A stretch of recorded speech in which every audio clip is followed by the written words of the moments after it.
और देखिए, उमेश पाल हत्याकांड को लेकर रोज नए नए खुलासे हो रहे हैं। अतीक को लेकर भी चौंकाने वाले राज सामने आ रहे हैं। बताया जा रहा है इस हत्याकांड के बाद अतीक ने एक सफेदपोश नेता से बातचीत करने की कोशिश की, उसे फोन कॉल किया। उसके बाद पुलिस का शिकंजा उस नेता पर भी कस रहा है और पुलिस रिश्तों को खंगाल रही उस नेता और अतीक के बीच।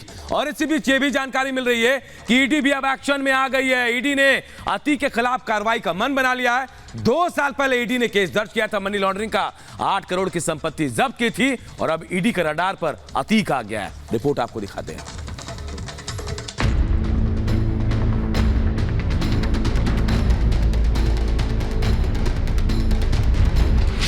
माफिया अतीक के पाप का हिसाब किताब शुरू हो गया है। डॉन पर कानून का शिकंजा तो पहले से कसा था, अब ईडी का फंदा भी कसने वाला है। दहशत के दम पर अतीक ने जो काला साम्राज्य खड़ा किया था, उस पर अब ईडी की नजर है। अतीक के आर्थिक साम्राज्य को मिट्टी में मिलाने का प्लान तैयार हो गया है। उमेश पाल शूटआउट केस में माफिया के पूरे परिवार के शामिल होने के बाद ईडी अब अतीक के आर्थिक साम्राज्य पर बड़ी चोट करने की तैयारी में है। इसके लिए तेज तर्रार अफसरों की एक स्पेशल टीम गठित की जा रही है। ईडी के ज्वाइंट डायरेक्टर जितेंद्र सिंह प्रयागराज पहुंच गए हैं। ज्वाइंट डायरेक्टर जितेंद्र सिंह पिछले 2 दिनों से प्रयागराज में ही कैंप कर रहे हैं। उनकी मॉनिटरिंग में ही ईडी की टीम माफिया और उसके परिवार के खिलाफ बड़ी कार्रवाई करने की तैयारी में है। खबर है कि ईडी ने प्रयागराज और लखनऊ समेत आधा दर्जन शहरों में अतीक की 100 करोड़ से ज्यादा की संपत्तियों का पता लगाया है।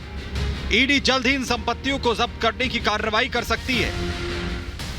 इससे पहले ईडी ने नवंबर 2021 में प्रयागराज के फूलपुर इलाके में अतीक अहमद की 8 करोड़ रुपए की एक संपत्ति जब्त की थी और अब माफिया पर फिर बड़ी चोट की तैयारी है।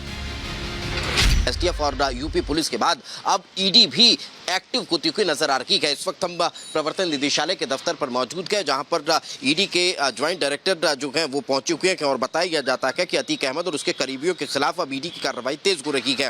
पहले से दर्ज पीएमएलए केस की जांच को खुद अब ज्वाइंट डायरेक्टर ईडी प्रयागराज पहुंचकर और करते हुए नजर आ रहे हैं। ईडी ने 2 साल पहले ही अतीक के खिलाफ मनी लॉन्ड्रिंग एक्ट के तहत जो केस दर्ज किया है, उसमें करीब 8 करोड़ रुपए की प्रॉपर्टी पहले ही जब्त हो चुकी है और अब बाकी की, चाहे हम प्रयागराज का जिक्र कर ले, लखनऊ का जिक्र कर ले या फिर कौशाम्बी का जिक्र कर ले, वहां की प्रॉपर्टीज को लेकर अब जांच पड़ताल जो है वो तेज होती हुई नजर आ रही है और जांच पड़ताल के बाद फिर इन प्रॉपर्टी को भी ईडी अटैच करने की तैयारी में दिखाई देती है।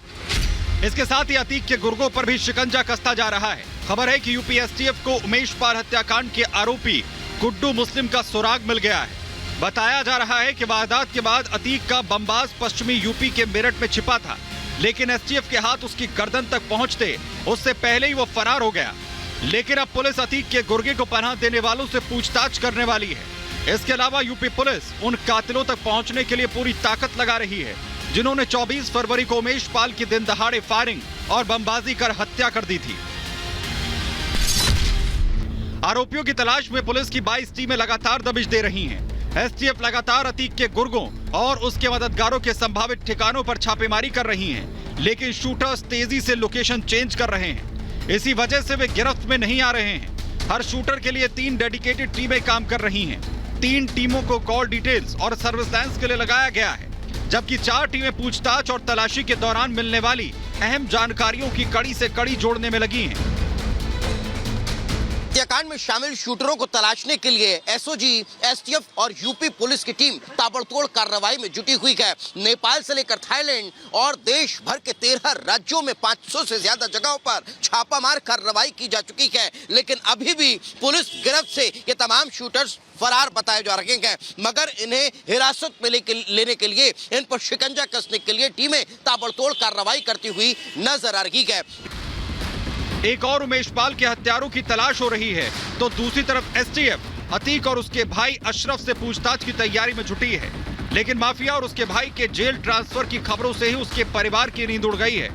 अतीक के भाई अशरफ की पत्नी जैनब फातिमा ने आरोप लगाया है कि जेल ट्रांसफर के बहाने अशरफ के साथ कोई घटना हो सकती है। तो मेरे घर वालों का नाम बार बार अब वो सही नहीं है। शौहर के लिए बोल रहे हैं, अपने भाई के लिए बोल रहे हैं। मेरे शौहर और मेरे भाई का ही बार बार नाम आ रहा है बरेली में। हम नहीं जानते सब किसका हाथ है किसका नहीं हाथ। के इलाहाबाद में जो भी कांड होता है वो इन लोगों के नाम से बस जोड़ दिया जाता है। बिल्कुल भी नहीं है, वो सिर्फ बार बार बस जोड़ा जा रहा है। अशरफ को बिल्कुल भी नहीं, वो बरेली जेल में है और इलाहाबाद में कांड हुआ, ऐसा क्यों करेंगे वो।